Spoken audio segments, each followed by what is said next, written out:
They strike fear into the hearts of sailors, ruthless criminals, or desperate men trapped by fate. The Somali pirates of the 21st century are one of the most notorious groups in modern maritime history. But who are they really? Villains, or tragic figures shaped by war, poverty, and survival? In this video we take you deep into the chaotic world of Somali pirates, how they operate, why they do it, and the terrifying battles between them and the world's most powerful navies.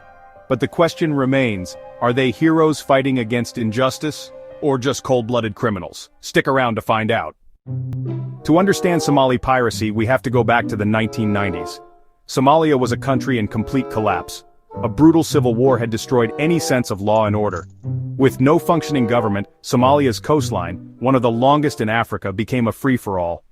Foreign fishing fleets from Europe to Asia began illegally plundering Somali waters, but it didn't stop there.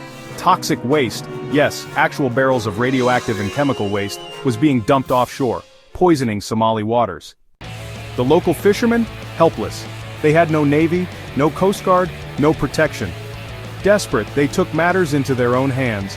Armed with rifles, they formed militias and started attacking foreign vessels. At first it wasn't about money, it was about survival. What started as a resistance movement quickly became something else. The world took no action against illegal fishing, so Somali fishermen saw another opportunity, hijacking ships for ransom. And it worked. By the mid-2000s, Somali pirates were raking in millions. They weren't just seizing fishing boats anymore, they were going after oil tankers, cargo ships, and luxury yachts. They didn't just steal fish, they stole entire ships. One of the most infamous attacks? The hijacking of the Maersk, Alabama in 2009? Yes, the one that inspired the Hollywood movie Captain Phillips. It was the first time an American-flagged vessel had been hijacked in 200 years. The world took notice. Piracy became big business. Young Somali men saw it as the only way to escape poverty. And in the pirate hub of Isle and Herodhera, pirates became local celebrities. With millions in ransom money, they bought mansions, sports cars, and married multiple wives. Some even invested in businesses.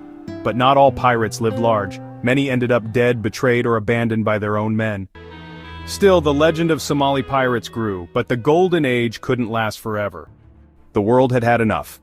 By 2010, a massive military response was underway. The United States, NATO, and the European Union launched coordinated naval patrols.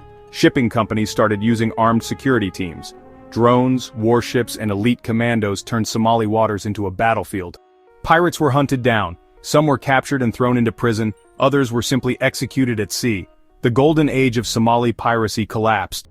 By 2015, pirate attacks had dropped drastically. It seemed like the war was won, but had anything really changed? So, who are Somali pirates, ruthless criminals, or just desperate men abandoned by the world? On one hand, they kidnapped sailors, extorted companies, and killed innocent people. On the other hand, their country was stripped of its resources and the world ignored their suffering, until they fought back. Many pirates, when interviewed, say they had no choice. Some regret their actions, others still believe they were fighting for justice. But with Somali waters still vulnerable to exploitation, could piracy rise again? The story of Somali pirates isn't just about crime, it's about power, survival, and injustice. It's a story of men who saw no other way. But what do you think?